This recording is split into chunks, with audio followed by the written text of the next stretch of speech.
The hall was quiet in a way that made every breath feel loud. Golden lights hung from the ceiling and reflected off polished marble floors. Men in dark suits stood in small groups pretending to smile. Women in elegant dresses checked their phones and waited. At the center of it all stood Adrian Hale, the CEO everyone feared and admired, a man known for turning cold decisions into billion-dollar empires. His face showed calm strength, but his eyes held something distant. Adrian did not enjoy events like this. Charity galas felt empty to him. Too many words, too many faces, too much noise. Yet he attended because it was expected, because his name carried weight, because his presence brought donations. A grand piano stood near the stage untouched. Its black surface shone like a mirror. Adrian glanced at it briefly, then looked away. Music was something from another life, a life he had buried long ago. Then a small movement near the stage caught his attention. A little girl no older than 7 stepped forward. She wore a simple blue dress and white shoes.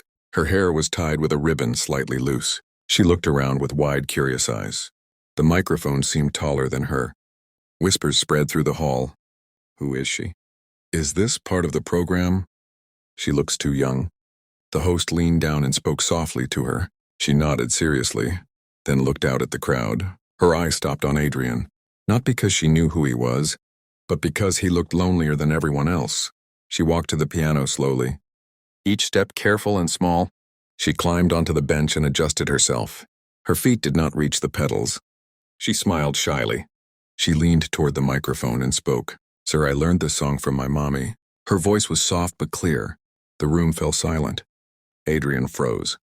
The words hit him like a sudden storm. Memories rushed forward without permission. A woman laughing. A small apartment. A piano by the window. Hands guiding his fingers. A voice saying, "Play it again, Adrian."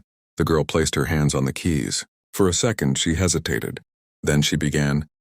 The melody was simple, gentle and slow, but every note carried warmth. The kind that wraps around the heart, the kind that remembers you when you forget yourself. Conversations stopped.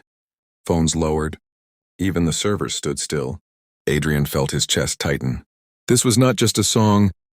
It was the song, the one his mother used to play on rainy evenings, the one she taught him when he was small, the one she said held kindness inside it.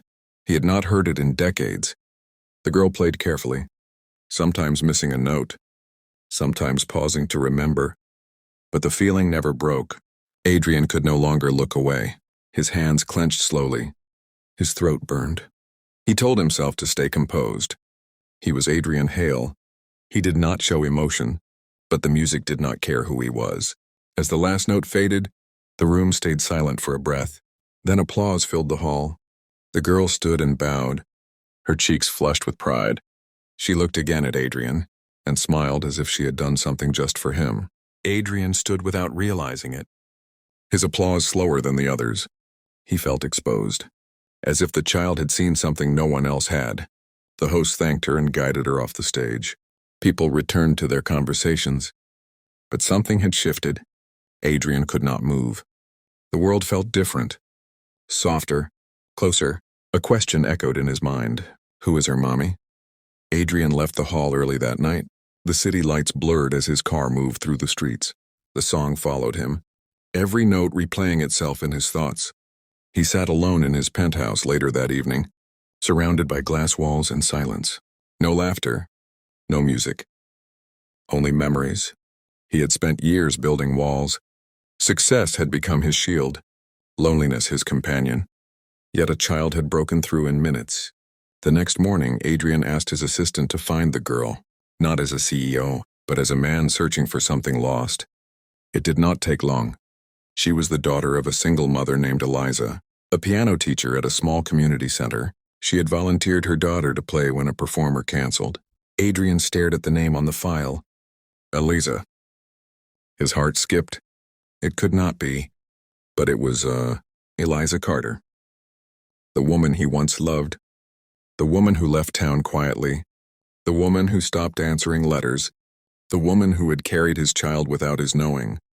He drove to the community center himself. No security. No assistance. Children's laughter filled the building. Piano notes echoed through the halls.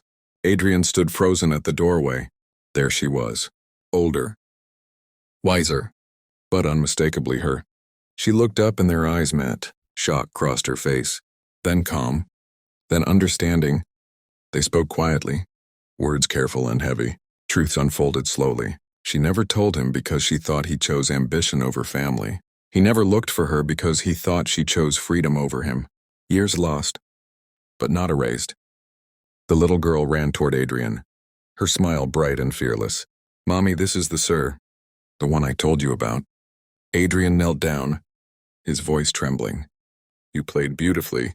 She nodded proudly. "Mommy says music helps lonely hearts." Adrian looked at Eliza. Tears filled his eyes. For the first time, he did not hide them. In that moment, the powerful CEO disappeared, leaving behind a man learning how to feel again. The piano in the center played softly, mother and daughter side by side, Adrian listening. Healing. A song once lost, now found again,